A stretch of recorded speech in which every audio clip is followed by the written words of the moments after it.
Now, from WYDC TV, this is Big Fox News at 10.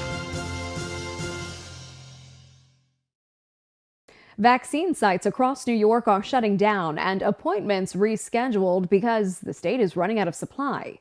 COVID-19 specialist Amanda Decker tells us what that means for those who are still waiting to get their first shot and those expecting to get their second dose. By the end of the day, the state of New York could be entirely out of COVID-19 vaccine supplies. In the boroughs around New York City, vaccine sites have already shut down. People there being told appointments are on hold for now. In the southern tier, the situation isn't much better. In fact, we're behind other areas of the state in distribution, ranking second to last simply because of the number of doses we've received. According to the state vaccine dashboard, 32,180 doses have been administered locally. That is 100% of the supply we've received.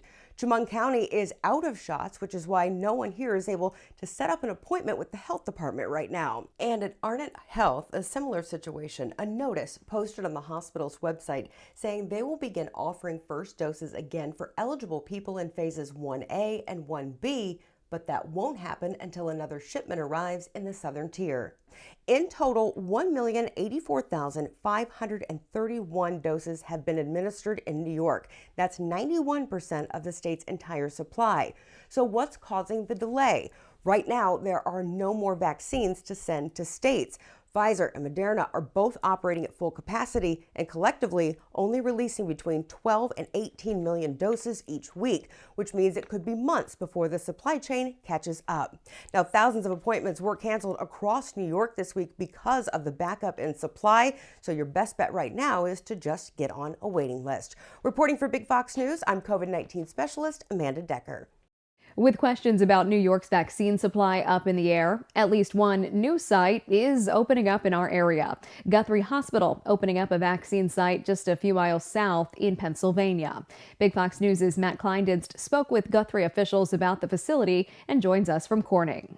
Good evening. Guthrie's new vaccine site at the old Kmart building in Sayre, PA is now open, distributing whatever vaccines they have to residents of Pennsylvania and New York. It was a fortuitous purchase that now fits a nice use for us. The former storefront is now converted to deliver shots into people's arms. For the next 5 days, residents over the age of 65 can get their first doses of the COVID vaccine, and Guthrie is expecting a lot of traffic. We anticipate about 500 people a day coming through the site. Dr. Scopoletti said in a press conference yesterday that appointments could be scheduled online or over the phone, but appointments for the week dried up quickly. Unfortunately, we have a limited supply of vaccines, and so we were fully subscribed within about 2.5 hours this morning. Future appointments will be made available with more vaccine shipments, which Dr. Scopoletti admits can be unpredictable. We do anticipate that on a weekly basis we get a resupply of vaccines. That's the way it has been working for the last 5 weeks. Not always the amount we anticipated, but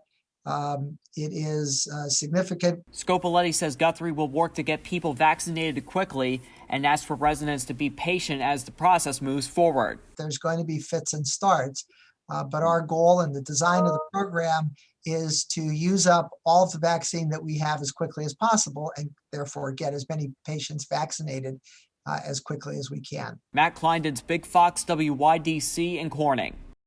Johnson & Johnson is planning to have enough COVID-19 vaccines for 100 million Americans by April. A board member told CNBC that's the plan if the clinical trial works out. Right now, Johnson & Johnson is conducting a large-scale trial to make sure the vaccine is safe and effective.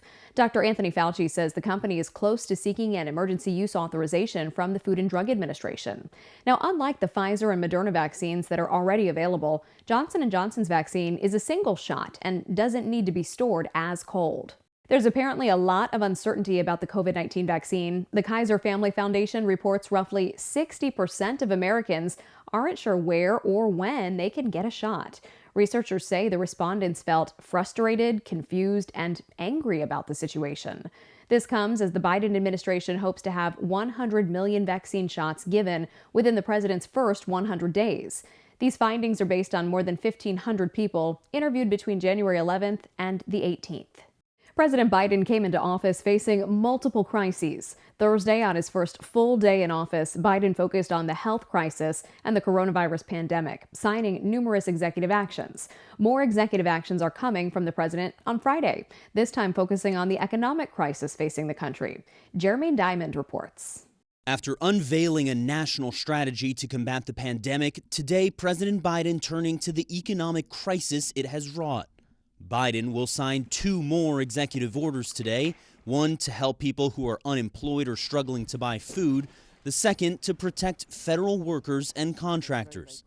This will set into motion a future executive order, which will require federal contractors to pay a $15 minimum wage and provide emergency paid leave, mirroring the nationwide minimum wage increase Biden is seeking as part of his $1.9 trillion relief package. His preference and priority is a bipartisan package and working with members of both parties to come to agreement. This crisis is dire and it requires immediate action, and we hope and expect members of both parties to work together to do that. Few congressional Republicans have signed on to Biden's proposal, but House Democrats say they want to pass the president's bill as quickly as possible. It's what the people need.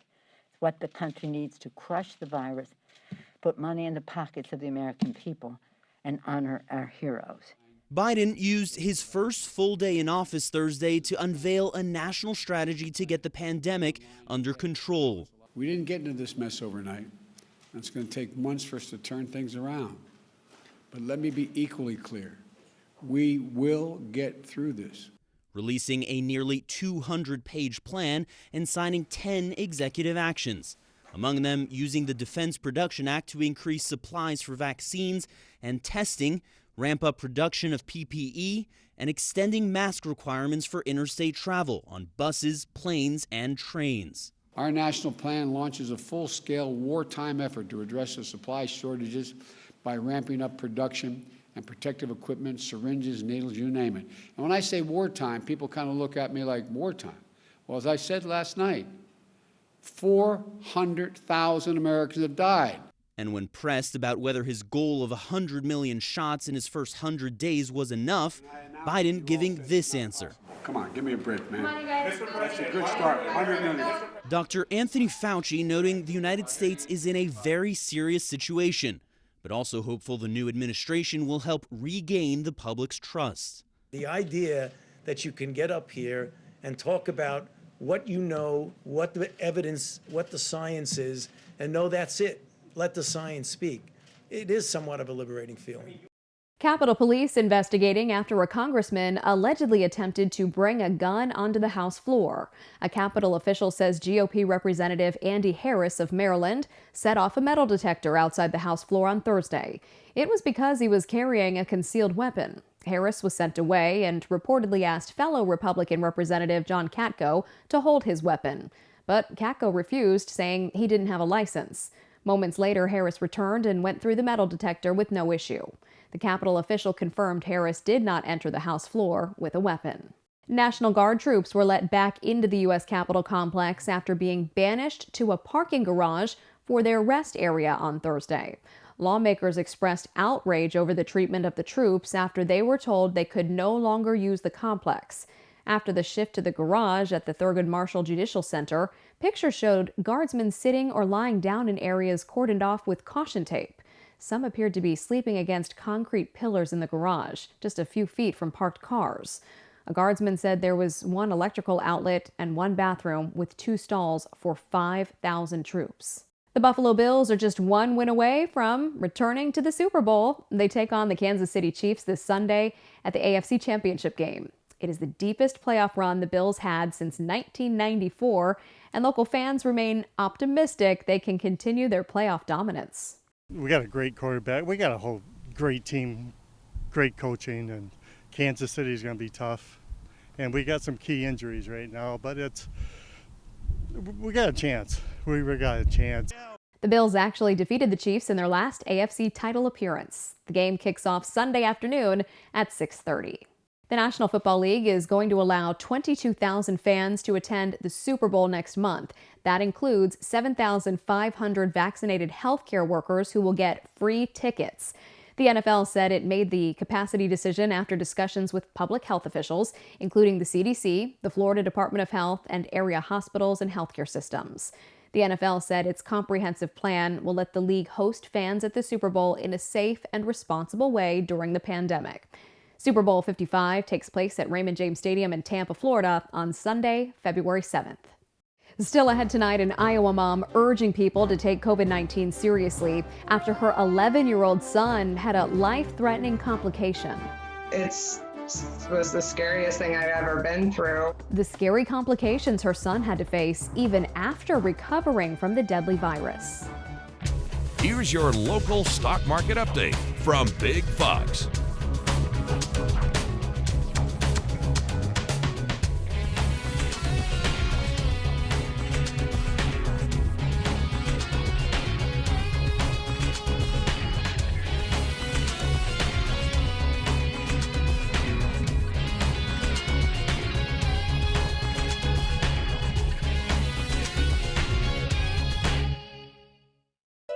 Now, your Twin Tiers forecast from Big Fox. Tonight's Big Fox forecast is brought to you by William Mattar. Good evening, everyone. I'm meteorologist Kim Walker with your weather update. It looks like our cold air will start to take over this weekend. Right now, temperature readings a lot cooler than they were yesterday. So we're going to have to say goodbye to those 40s that we saw yesterday. 6 degrees cooler in Watkins Glen, Bath around 6 as well. Corning around 5 degrees cooler.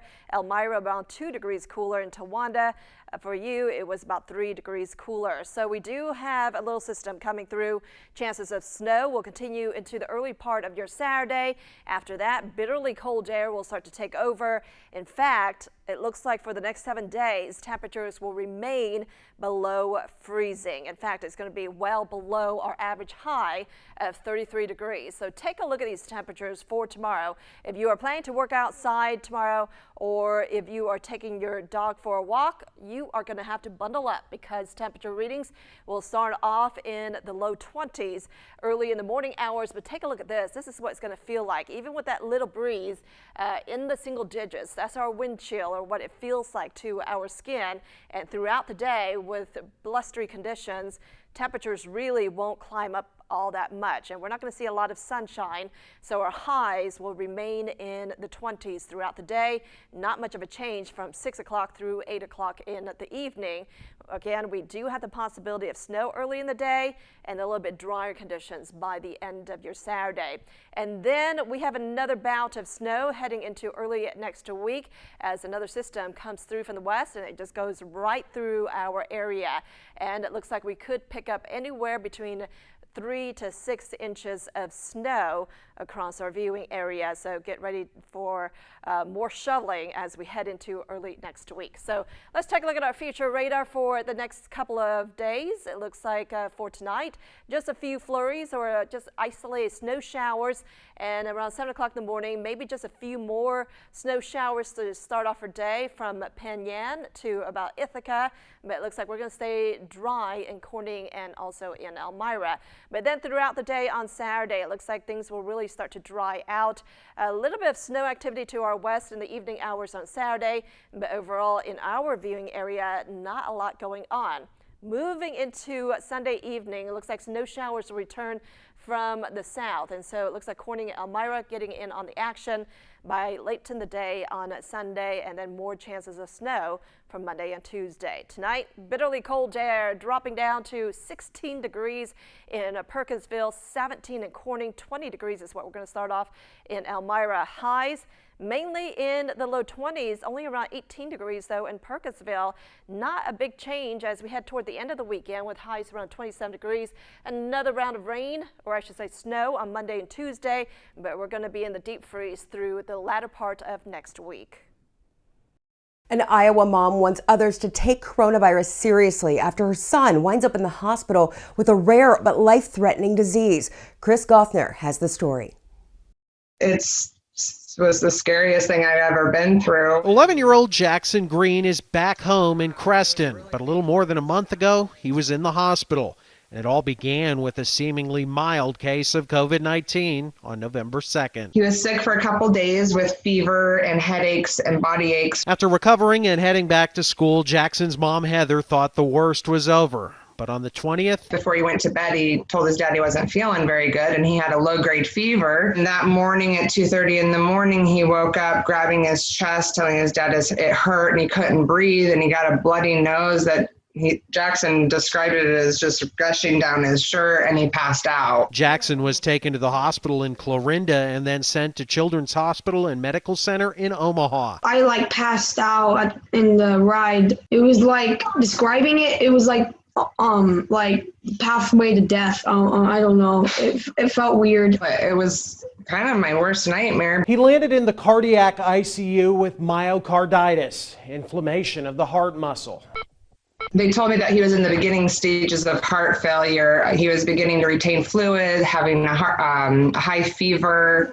His heart rate was very fast. He was almost in a state of shock. Dr. Melissa Cullimore treated Jackson. She says myocarditis is a rare but serious COVID-19 complication seen in children. Children do die from myocarditis. It causes their hearts to not squeeze as well. What's very worrying to me is the vast majority of children who are getting this COVID inflammatory issue are previously healthy children like Jackson. I've barely even been sick ever. Jackson's doing great now, but Dr. Cullimore says we don't yet know enough about COVID to know if he'll have long-term complications. We are definitely concerned, but maybe we're hopeful that the long-term complications won't be as severe as we're watching out for. Jackson's now part of a nationwide study led by Boston Children's Hospital, gathering data and running tests to figure out why certain children end up with severe complications.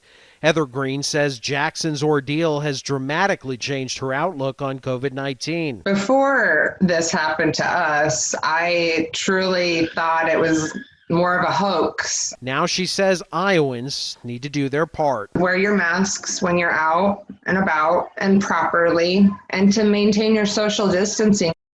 What parents have to say about food, dieting, and weight can have a lasting impact on their child's health. Mandy Gaither takes a look at how to be a body-positive role model in today's Health Minute. Our children are always watching us. They're listening to what we say. That's why parents play a big part in shaping a child's healthy and not so healthy habits. So start by being a good role model, says dietitian Catherine Sherry of Children's Healthcare of Atlanta's Strong for Life program. If we want our kids to eat vegetables and fruits, we need to eat vegetables and fruits. If we want our kids to be drinking more water and less of the juice and the soda, as adults, we need to show them that we're drinking water. Sherry says to avoid weighing yourself in front of your children and don't speak negatively about your own body. In fact, talk positively about your body. It might feel awkward, it might feel out of place, but that's not what your child is going to pick up on. Being healthy is something that you can do together. Say something like, I'm going to have a salad today, and invite the child to come into the kitchen and help prep it with you. Finally, whether your child is 2 or a teen, it's never too late to learn. Habits can change, and even though a child is an adolescent, that doesn't mean all is lost, and they can still learn and grow into a healthy adult. A Western Maryland couple wins big in the $731 million Powerball jackpot, but so did a small-town shop owner. He didn't buy the winning ticket, he sold it. Lowell Melser tells us it's been a boon for business. Tonight we have another life-changing jackpot. As the numbers were drawn Wednesday night, the Coney Market in the tiny Western Maryland town of Lonaconing was about to be put on the national stage. The store's manager got the call around 7 o'clock Thursday morning and immediately told the owner. When I was going back, I said to him, the lottery wants to talk to you, and I think we sold the big winner. Owner Richard Ravenscroft couldn't believe it. I'm really excited for somebody, and we don't know who yet, Ravenscroft has owned the store for about 6 years, and the biggest lottery prize they ever had was a scratch-off for $150,000. As the winning merchant, he gets $100,000, which he plans on sharing. We're going to figure the taxes, and then the employees are going to get some of it, and I'll get some. As customers walked in throughout the morning, everyone was trying to figure out who won, including Jacqueline Gates, who thought it might be her. Did you think it was you? I said it could have been, but they said it was sold here, so I said, well, I'm going to go find that store. It's the lucky store with the lucky tickets. We were able to reach Lonaconing Mayor John Coburn over the phone, who told us the winners are a local couple who've lived in the town of 1200 for a long time, but wish right now to remain anonymous. Still quite an event for the town only known as the home of Hall of Fame pitcher Lefty Grove, now home to the largest Maryland lottery winner in history. And this week I hung them 2 big gold signs up there, the money, and I told them we are going to hit big money here this week because the lottery was so high, and we did. Bottoms up, American Airlines is getting into the wine delivery business. The company is rolling out a new program called American Airlines Flagship Sellers. The monthly subscription starts at $99. You get 3 bottles of wine with that option. American Airlines also offering single bottles, which range in price from $13 to $40.